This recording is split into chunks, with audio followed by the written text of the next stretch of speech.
नमस्ते। बिना लंगोट के तहमंद बांधकर दंगल में उतरने का अंजाम हमेशा वैसा नहीं होता जिसकी उम्मीद की जाती है। पाकिस्तान ऐसी गलती बार बार करता है, खासकर तब जब उसका टारगेट भारत होता है। पिछले साल हड़बड़ाहट में पाकिस्तान ने वो कदम उठा दिया जो आज उसके गले की फांस बन चुका है। अब हालात ऐसे हैं कि पाकिस्तान के मुल्ला जगत में हड़कंप मचा है। एक पैर इस्लामाबाद में और दूसरा पैर रावलपिंडी में होता है। रातों की नींद गायब है और दिन में आने वाली अंतर्राष्ट्रीय कॉल तहमंदगी लेकर जाती है, क्योंकि अब मामला सिर्फ रणनीति का नहीं, अस्तित्व का बनता जा रहा है। लेकिन सवाल यह है कि आखिर ऐसा क्या हुआ। दरअसल पाकिस्तान ने पिछले साल जब सऊदी अरब से रक्षा समझौता किया था, तब उसे सपने में भी उम्मीद नहीं थी कि कभी ऐसी स्थिति बनेगी कि यह डील उसी के लिए मुसीबत बन जाएगी। पाकिस्तान ने तो भारत से डरकर सऊदी के सामने पिछवाड़ा मटकाया था। उसकी धूर्त मुल्ला पॉलिसी यही थी कि अगर भारत से जंग हुई तो सऊदी से आर्थिक मदद और सैन्य सहयोग मिलेगा।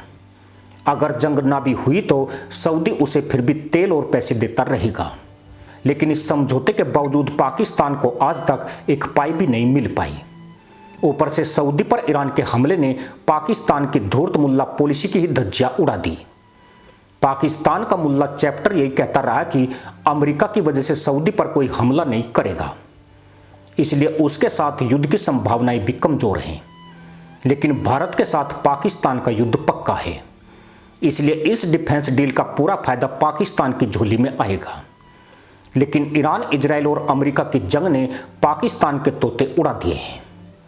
यानी एक तरह से उसने अपनी सुरक्षा की जिम्मेदारी खुद से हटाकर दूसरे देश के भरोसे रख दी। लेकिन यही भरोसा अब उसके लिए सबसे बड़ी परेशानी बन गया है, क्योंकि इस बीच खेल पूरी तरह बदल चुका है।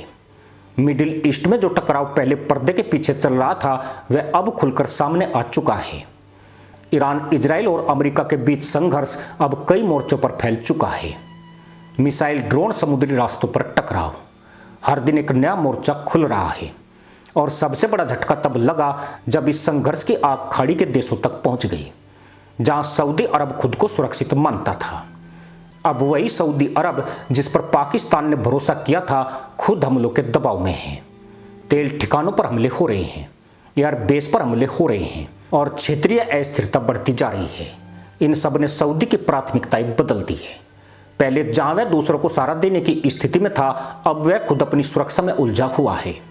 ऐसे में पाकिस्तान के लिए वहां से किसी बड़ी मदद की उम्मीद करना अब लगभग असंभव हो चुका है और यहीं से पाकिस्तान की पूरी रणनीति लड़खड़ाने लगती है। पाकिस्तान की असली मुश्किल यहीं से शुरू होती है। एक तरफ सऊदी के साथ किया गया समझौता है जो उससे सहयोग की उम्मीद करता है, दूसरी तरफ ईरान है जिसके साथ उसके संबंध सिर्फ राजनीतिक नहीं बल्कि ऊर्जा और भूगोल से जुड़े हुए हैं। अगर पाकिस्तान सऊदी के साथ खड़ा होता है तो उसे सीधे ईरान के खिलाफ खड़ा होना पड़ेगा, और अगर ऐसा होता है तो इसका असर सिर्फ सीमा तक सीमित नहीं रहेगा, यह देश के अंदर तक झटके देगा। क्योंकि पाकिस्तान की सबसे बड़ी कमजोरी उसकी अर्थव्यवस्था है। विदेशी मुद्रा भंडार सीमित है, कर्ज का बोझ बढ़ता जा रहा है और महंगाई पहले ही मुल्लाओं की कमर तोड़ चुकी है। ऐसे में अगर तेल और गैस की सप्लाई पर असर पड़ता है तो हालात विस्फोटक हो सकते हैं।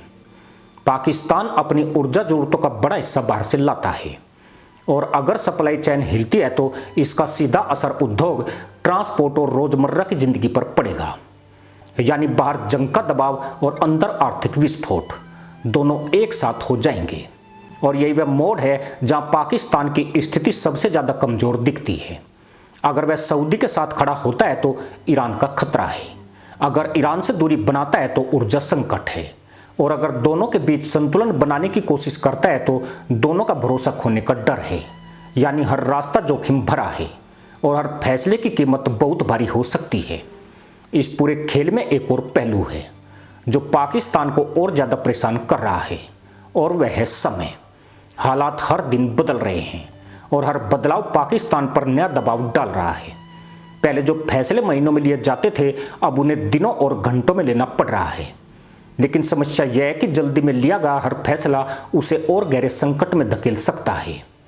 उधर भारत की स्थिति इस पूरे समीकरण में अलग नजर आती है। भारत ने पिछले कुछ सालों में अपनी रणनीति को इस तरह तैयार किया है कि वह किसी एक देश या क्षेत्र पर निर्भर नहीं है। ऊर्जा के स्रोत विविध हैं, कूटनीतिक संबंध संतुलित हैं और रक्षा क्षमताएं लगातार मजबूत हो रही है। इन सब ने भारत को ऐसे संकटों से काफी हद तक सुरक्षित रखा है। यही वजह है कि जब मिडिल ईस्ट में आग भड़कती है तो उसका असर भारत पर सीमित रहता है, जबकि पाकिस्तान जैसे देश सीधे झटके महसूस करते हैं। यही फर्क अब साफ दिख रहा है। पाकिस्तान जहां हर मोर्चे पर दबाव में है, वहीं भारत अपने विकल्पों के साथ खड़ा है।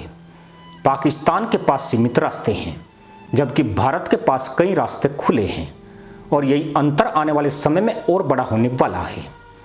अब पाकिस्तान के सामने सबसे बड़ा सवाल यही है कि वह क्या करे। क्या वह सऊदी के साथ अपने समझौते का पालन करे और सीधे संघर्ष में उतर जाए, या फिर वह संतुलन बनाने की कोशिश करे और दोनों पक्षों को नाराज करने का जोखिम उठाए, या फिर वह पीछे हट जाए और अपनी साख को ही दांव पर लगा दे। हर विकल्प के साथ खतरा जुड़ा है और कोई भी रास्ता आसान नहीं है। मिडिल ईस्ट की यह जंग सिर्फ एक क्षेत्रीय संघर्ष नहीं रही, इसका असर पूरी दुनिया पर पड़ रहा है, तेल की कीमतों से लेकर वैश्विक व्यापार तक।